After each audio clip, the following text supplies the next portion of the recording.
Hello everyone, welcome back to Study IQ channel. In our course of UPSC Mains Answer Writing Practice 2021 के लिए आज हम GS 3 में disaster से एक क्वेश्चन ले रहे हैं कि डिजास्टर प्रिपेयर्डनेस, कि पहले डिजास्टर आने वाला है उसके लिए पहले से तैयारी करके रखो। डिजास्टर प्रिपेयर्डनेस क्या होता है, क्यों ज़रूरी है, और स्पेसिफिकली एक डिजास्टर को इन्होंने एग्जाम्पल देके पूछा है कि लैंडस्लाइड हजार्ड जोनेशन क्या होता है और क्यों इसके अंदर हमको पहले से प्रिपेयर रहना चाहिए। तो मेरा नाम संतोष चौधरी है। अगर आप मुझसे जुड़ना चाहते हैं तो इंस्टा या टेलीग्राम पे little_simple_बुद्धा से आप मुझसे जुड़ सकते हैं। इस क्वेश्चन का PDF आपको मेरे टेलीग्राम से मिल जाएगा। नाउ क्वेश्चन देखते हैं। 2019 में क्वेश्चन आया था, disaster preparedness is the first step in any disaster management process. Statement दिया है कि किसी भी डिजास्टर के लिए पहले से तैयारी करके रखना डिजास्टर मैनेजमेंट में पहला प्रोसेस है।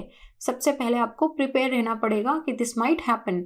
फिर आगे क्वेश्चन क्या पूछा है, ये तो स्टेटमेंट है। क्वेश्चन है कि explain how hazard zonation mapping will help in disaster mitigation in the case of landslide. कि जोनेशन मैपिंग जो होता है ना, कि ये वाला पर्टिकुलर एरिया, जैसे कि जो हमारा फ्लड प्लेन वाले एरियाज हैं यूपी बिहार के, वो फ्लड के लिए बहुत ही वनरेबल हैं। तो हमने क्या करा, उसको जोन बना दिया कि अच्छा यहाँ पे फ्लड आएगा, राजस्थान में तो फ्लड आने के चांसेस कम हैं। तो इस तरीके से हमने एक जोनेशन, एक मैपिंग कर दिया पूरे जोन का। तो ये पूछ रहा है कि जो हजार्ड जोनेशन मैपिंग करते हो कि यहाँ पे ये हजार्ड आने की पॉसिबिलिटी है, ये आपको डिजास्टर मिटिगेट करने में कैसे मदद करेगा। लैंडस्लाइड का एग्जांपल लेके बताओ। सिंपल क्वेश्चन है। पूछा, क्वेश्चन का डिमांड क्या है कि आपको बताना है कि डिजास्टर मैनेजमेंट प्रोसेस में डिजास्टर प्रिपेयर्डनेस का क्या इम्पॉर्टेंस है, कि क्यों इसको पहला स्टेप माना जाता है। उसके बाद में हम एक्सप्लेन करेंगे हजार्ड जोनेशन मैपिंग क्या होता है, और फिर हम लैंडस्लाइड का एग्जांपल लेके बताएंगे कि कैसे लैंडस्लाइड में हजार्ड जोनेशन मैपिंग करने से हम डिजास्टर को मिटिगेट कर सकते हैं। ठीक है, सिंपल क्वेश्चन है, बहुत ज़्यादा टफ नहीं है। आपको ऑलरेडी थोड़ी थोड़ी इन्फॉर्मेशन पता है। एनसीईआरटी के अंदर लैंडस्लाइड और हजार्ड जोनेशन का पूरा पोर्शन दे के रखा है, कहीं और से पढ़ने की इसको ज़रूरत है नहीं। कंटेंट देखते हैं। सबसे पहला, डिजास्टर क्या होता है। डिजास्टर क्या है? डिजास्टर है कि कोई भी दो, देखो, एक होता है नेचुरल क्लैमिटी और एक होता है डिजास्टर। नेचुरल क्लैमिटी में क्या होता है कि जैसे हम बोलते हैं ना प्राकृतिक आपदा, तो एक ऐसे मानो कि एक आइलैंड है, ठीक है, और उस आइलैंड पे, समुद्र के बीच में आइलैंड है, वो कोई नहीं रहता इस आइलैंड पे, दूर दूर तक कोई कंट्री नहीं है। यहाँ पे सुनामी आई, तो इस सुनामी का इफेक्ट आपको क्या लगता है क्या होगा? ह्यूमन पे या इकोनॉमी पे क्या उस सुनामी का कोई भी इम्पैक्ट पड़ेगा? नहीं पड़ेगा, क्योंकि इस आइलैंड पे कोई नहीं रहता। तो वो एक नेचुरल क्लैमिटी हुआ। वेयरएज अगर वही सुनामी जैसे इंडिया में, इंडोनेशिया में आई, तो उसने लाखों लोगों को घर से बेघर कर दिया, हमारी करोड़ों रुपयों की इकोनॉमी को बर्बाद कर दिया। तो वो क्या हुआ? डिजास्टर हुआ। That is disaster. Natural calamity disaster में तब बदल जाती है जब वो हमारे ह्यूमन और इकोनॉमी को नुकसान पहुंचाती है। ठीक है, तो डिजास्टर क्या हुआ? एक सडन इंसिडेंट है और एक वाइड स्प्रेड डिस्ट्रक्शन लेके आता है जिसके लिए हम प्रिपेयर नहीं थे। तो उसमें हम प्रिपेयर रहना स्टार्ट कर दिए। डिजास्टर प्रिपेयरनेस हमारी इंटेलिजेंस का, हमारे टेक्नोलॉजी डेवलपमेंट का, हम जो इतना एफर्ट करते हैं हमारी लिविंग स्टैंडर्ड को इम्प्रूव करने का, तो उसका क्या मतलब है अगर किसी दिन कोई भी डिजास्टर आया और सब कुछ अगर अपने साथ बहा के लेके चला गया तो इसीलिए हम disaster mitigation, disaster preparedness, disaster management की बात करते हैं कि हम खुद को रेडी रखेंगे कि ऐसी कोई भी अगर प्राकृतिक आपदा आती है तो हम उसके लिए तैयार रहेंगे।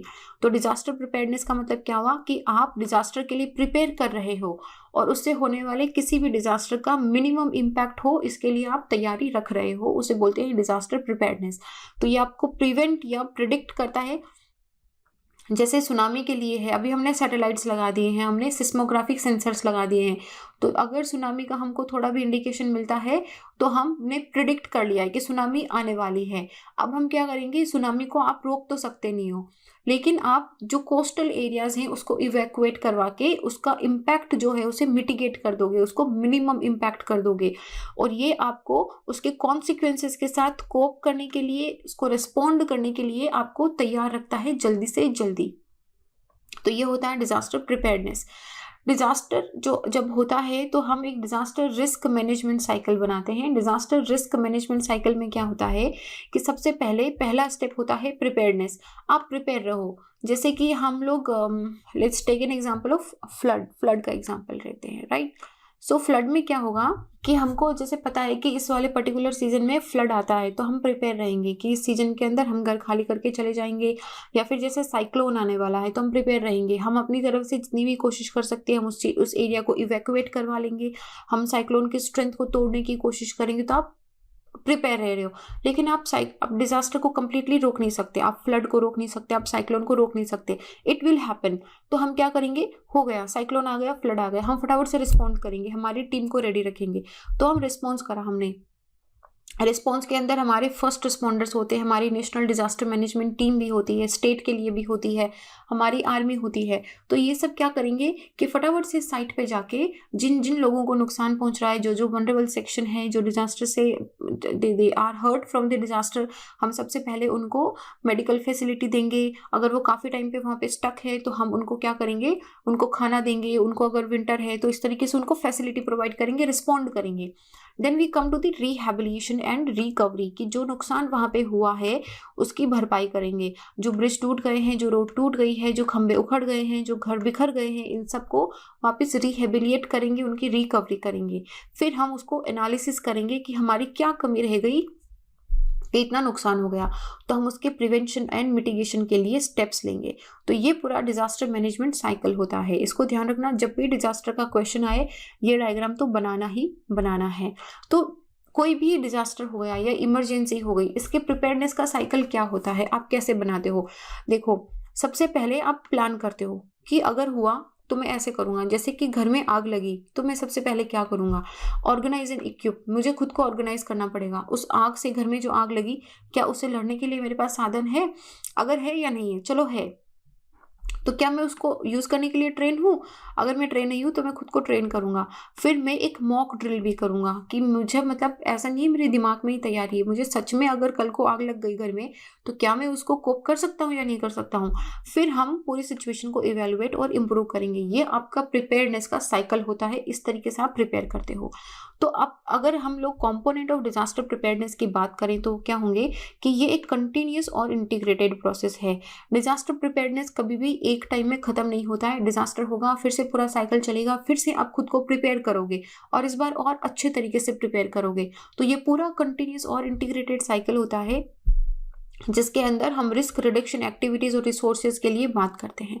तो ये किसी भी डिजास्टर मैनेजमेंट में पहला स्टेप है, क्योंकि ये आपको रिस्क असेसमेंट देता है। रिस्क असेसमेंट का मतलब क्या हुआ कि कितना नुकसान हो सकता है। ठीक है, फ्लड आया तो उससे कितना नुकसान होगा, मेजर कर रहे हैं हम कि इसका अगर क्या इम्प्लीमेंटेशन, अगर मैं प्रिपेयर करके रखती हूँ तो इतना कम नुकसान होगा, लेकिन अगर मैंने प्रिपेयर नहीं करा तो पूरा ही डेवस्टेशन फैल जाएगा। इसके साथ ही हम लाइफ सेफ गार्डिंग इक्विपमेंट्स रखते हैं, जैसे साइक्लोन शेल्टर्स हो गए हैं। जैसे कि अगर आपकी फ्लडिंग होती है तो बहुत सारे लोग क्या करते हैं कि अपने, मतलब जहाँ पे बहुत फ्रीक्वेंटली फ्लड आता है, for example Assam is one area, तो वहाँ पे लोग अपने घरों में छोटी छोटी नाव रखते हैं। तो ये क्या, इनका लाइफ सेफ गार्डिंग इक्विपमेंट है। इसके साथ ही रिसोर्स एंड इमरजेंसी किट रखते हैं, जैसे अर्थक्वेक के मामले में हो गया, जो एरिया अर्थक्वेक के प्रोन है, जहाँ पे बार बार अर्थक्वेक आता है, वहाँ पे इस तरीके ड्रिल होती है, उनको ट्रेनिंग दी जाती है कि आपको इस तरीके से प्रिपेयर रहना है। पब्लिक को एजुकेट करा जाता है। जैसे जापान इज़ वन एरिया जहाँ पे बहुत फ्रीक्वेंटली अर्थक्वेक्स आते हैं, तो वहाँ पे बहुत फ्रीक्वेंटली सडन मॉक ड्रिल्स होती हैं। मतलब वो सडनली एक सायरन बजाएंगे कि अर्थक्वेक है, तो सब लोग प्रिपेयर हो जाएंगे और एक मॉक ड्रिल होती है, कलेक्टिव मॉक ड्रिल। तो इस तरीके से ट्रेन करा जाता है। इसके साथ ही जो हमारे रिस्पॉन्डर्स होते हैं, जो हमारी डिजास्टर मैनेजमेंट की टीम होती है, इनको पूरी ट्रेनिंग दी जाती है कि किस तरीके से अगर आपको रिस्पॉन्ड करना है तो आपकी क्या प्लानिंग होगी ना। अभी हमको क्या पूछा है, लैंडस्लाइड पे पूछा है, तो हम लैंडस्लाइड पे, अब देखो होता क्या है, इस तरीके से होता है कि जमीन का एक टुकड़ा खिसक के नीचे आ जाता है, सिंपल और साधारण भाषा के अंदर। तो ये क्या है, sudden mass movement of soil है। यहाँ से सडनली खिसक के, यहाँ पे जितने भी घर बने हुए थे, इन सारे घरों पे ये ऊपर से आती हुई मिट्टी, बहुत इसमें वेट होता है और ये बहुत स्पीड से आती है और सारे इन घरों पे बिखर जाती है। तो ये जनरली लैंडस्लाइड जाहिर सी बात है जब ऊपर से मिट्टी गिर रही है तो ये हिली एरिया में होता है। और ये क्यों होता है कि इस एरिया की जो मिट्टी है वो खुद को क्लोजली एकदम ऐसे बाइंड करके नहीं रख सकी है, या फिर पानी इतना ज़्यादा हो गया कि पानी के बहाव में मिट्टी भी नीचे बह के आ गई है। तो ग्रेविटी एक इसका लैंडस्लाइड का जो मेन रीज़न होता है वो हमेशा ग्रेविटी ही होता है कि ग्रेविटी की वजह से लैंड स्लाइड्स हो जाते हैं। और इसमें जो रॉक होती है, कोई चट्टान हो गई बड़ी या कोई जैसे मिट्टी है, ये सारे खिसक के नीचे के एरिया में आ जाते हैं जहाँ पे जो घर या जो हमारा हैबिटेशन होता है उसको पूरा डिस्ट्रैक्ट कर देते हैं। तो इस तरीके से एक डायग्राम दिया है मैंने लैंडस्लाइड का कि किस तरीके से ये टेंशन क्रैक्स क्रिएट करता है, फिर ये धीरे धीरे जमीन में नीचे खिसकता हुआ ग्रेविटी के फोर्स में सडनली ये नीचे गिर जाता है। ठीक है। सेकंड हमारा कीवर्ड था हजार्ड जोनेशन। क्या होता है? तो हजार्ड जोनेशन क्या हुआ, नाम से समझने की कोशिश करो। हजार्ड मतलब कोई नुकसान हो रहा है हमको, कोई हजार्ड हो रहा है, उसका जोनेशन, उसको जोन में डालना है, उसको क्रिएट करना है। तो हम क्या करते हैं, हम पूरी ज़मीन का डिवीजन कर देते हैं इसमें होमोजीनियस एरिया के अंदर, उसके अंदर हम उसको रैंक करते हैं कि ये सबसे ज़्यादा हजार्डस है, यहाँ पे 1 लगाओ, ये थोड़ा कम हजार्डस है, यहाँ पे 2 लगाओ, ये थोड़ा कम और उससे कम है 3, अच्छा यहाँ पे तो कभी कभी आने के चांसेस है तो यहाँ पे 4 लगाओ। तो इस तरीके से हम इसको रैंक दे देते हैं। तो 1 नंबर वाला एरिया सबसे ज़्यादा हजार्डस है, 2 वाला उससे कम, 3 वाला उससे कम, इस तरीके से हम इसको रैंकिंग देते हैं। तो ये काफ़ी मुश्किल होता है कि लैंडस्लाइड के बारे में अगर हम बात करें तो लैंडस्लाइड का जोनेशन करना काफ़ी मुश्किल होता है। लेकिन पास्ट एक्सपीरियंस के बेसिस पे उस एरिया की जियोलॉजी कैसी है, उस एरिया में कितना स्लोप है, उसका लैंड यूज़ कैसा है, वेजिटेशन कवर कैसा है, ह्यूमन एक्टिविटी कितनी है, कितना वहाँ पे इंफ्रास्ट्रक्चर चल रहा है, वहाँ पे डिफोरेस्टेशन कितना हुआ है, इन सब चीज़ों को कैलकुलेट करके हम एक आइडिया लगा सकते हैं कि ये एरिया थोड़ा लैंडस्लाइड प्रोन है। तो जैसे कि इंडिया का एक नेचुरल हजार्ड का मैप देखो, ये क्या है, हजार्ड जोनेशन का मैपिंग है। इसमें हमने क्या करा है कि हमने सारे साथ ही दे दिए।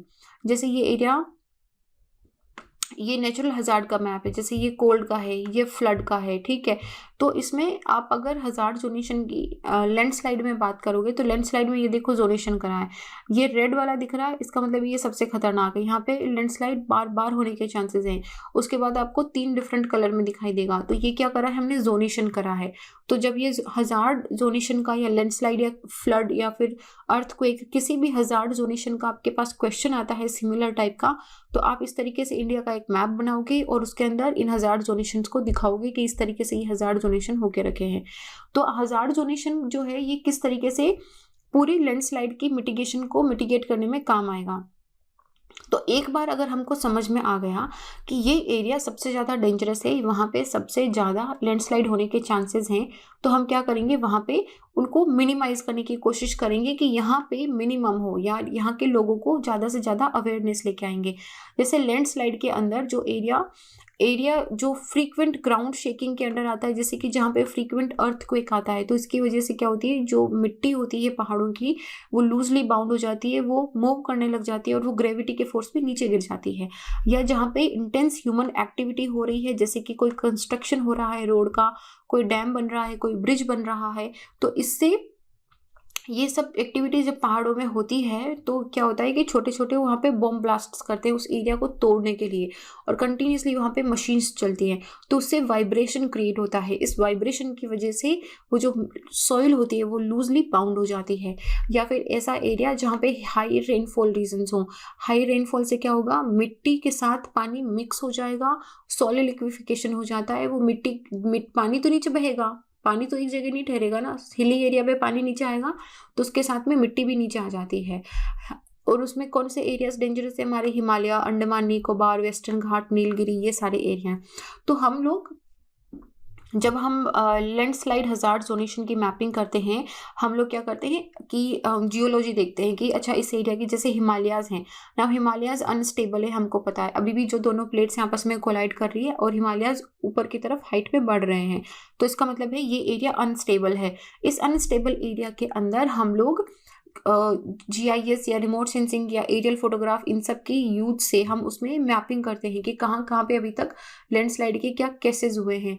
फिर जैसे कि इसरो है, इसरो ने जो पिलग्रिम रूट्स है हिमाचल के, उत्तराखंड के, मेघालय के, वहाँ सब पे इन्होंने इस तरीके से जोनेशन के मैप्स क्रिएट कर दिए हैं।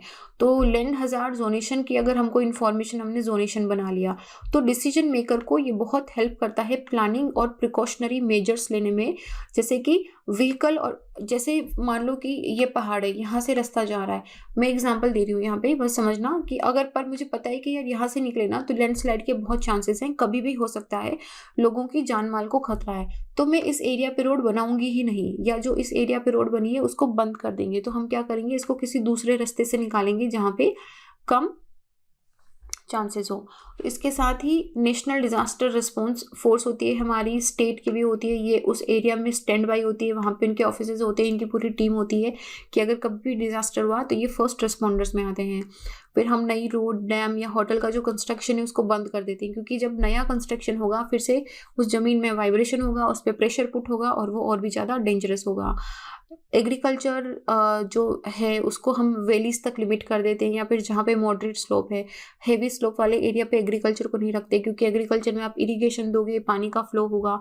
फिर टेरेस फार्मिंग को ज़्यादा हम प्रमोट करते हैं जूमिंग की जगह। जूमिंग क्या होता है, स्लैश एंड बर्न, पूरे जंगल को काटा, उसको जलाया, उसके बाद में वहाँ पे खेती करी, इसको नहीं करते क्योंकि इससे डिफोरेस्टेशन हो रहा है। तो इसको हटा के हम लोग टेरेस फार्मिंग की, पूरे पहाड़ को ऐसे एक टेरेस की शेप के अंदर काट के वहाँ पे इन प्लेन वाले एरियाज में फार्मिंग करी जाती है, एग्रीकल्चर करा जाता है। बाकी मैक्सिमम ज़्यादा से ज़्यादा पौधे लगाना, वहाँ पे पानी के फ्लो को रोकने के लिए बर्ड्स वगैरह बनाना, इस तरीके से वॉल्स बनाना। अच्छा, if you have ever been to this Himachal और उत्तराखंड वाला एरिया, आपको लगेगा कि यहाँ पे काफ़ी सारे पहाड़ों को ना ऐसे जाली से बांध के रखा है। ये जाली से बंधे हुए एरियाज क्या है, ये हम इसको, इस पहाड़ से जो छोटे बड़े पत्थर गिर रहे हैं या फिर इसमें से अगर लैंडस्लाइड होने का केसेस है तो उसको रोक रहे हैं। अब देखो, लैंडस्लाइड जब होगी तो जाहिर सी बात है ये नेट इसको रोक नहीं पाएगी, लेकिन ये नेट जिस फोर्स से वो आ रहा है उसको फोर्स को कम कर देगी, थोड़ा काउंटर फोर्स करेगी, तो वो इतना स्पीड से हर जगह पे नहीं बिखरेगा, थोड़ा सा उसका कंट्रोल्ड लैंडस्लाइड होगा। वे फॉरवर्ड में क्या लिखेंगे हम कि India is one of the worst landslide affected countries, और लगभग 12% तक का हमारा जो एरिया है वो लैंडस्लाइड प्रोन एरिया के अंदर आता है। तो इसमें लैंडस्लाइड जोनेशन जो है ये हमको ये आइडेंटिफाई करने में हेल्प करेगा कि कौन से वनरेबल एरियाज हैं, कहाँ पे हम ह्यूमन सेटलमेंट को रिलोकेट कर सकते हैं कि यार ये डेंजरस एरिया है, यहाँ पे रखेंगे, लोगों की जान माल को खतरा है, इनको यहाँ से हटा के इस जगह पे रिहेबिलिएट करा जाए। अवेयरनेस क्रिएट करना, उस जगह पे कैपेसिटी बिल्ड करना, और इस तरीके से इम्पैक्ट के डिजास्टर को कम करना। और ऐसे में आप एक लोकल एग्जांपल भी दे सकते हो, जैसे केरला का एग्जांपल है। तो केरला ने क्या करा, माइक्रो लेवल हजार्ड जोनेशन करा है। उन्होंने हर एक गांव के अंदर जाके जितने भी वनरेबल प्लेसेस हैं उनको उन्होंने लोकेट करा है कि ये पहाड़ी सबसे ज़्यादा हजार्ड वाली प्रोन है, यहाँ पे सबसे ज़्यादा लैंडस्लाइड हो सकता है, तो वहाँ पे उन्होंने उसके प्रोटेक्शन के लिए मेजर्स लिए हैं। तो ये एक एग्जाम्पल है, हम ले सकते हैं। तो ये क्वेश्चन का कंटेंट था। तो ये इस क्वेश्चन का कंटेंट एक्चुअली देखो ऐसा है कि रिपीटेशन में प्रोबेबली ना आए, लेकिन आपको लैंडस्लाइड की जगह ये साइक्लोन दे देंगे, ये आपको फ्लड दे देंगे, ठीक है, ये आपको सुनामी दे देंगे। तो इन सब एरिया में कैसे आपकी जो हजार्ड जोनेशन मैपिंग होती है वो काम आती है। तो इस क्वेश्चन को थोड़ा डाइवर्सिफाई करना, बाकी सारे जो अपने डिजास्टर्स हैं हमारे उनमें इसको इंटीग्रेट करके देखना, एंड देन ये आपका आंसर जो है थोड़ा स्टैंडर्ड आंसर बन जाएगा।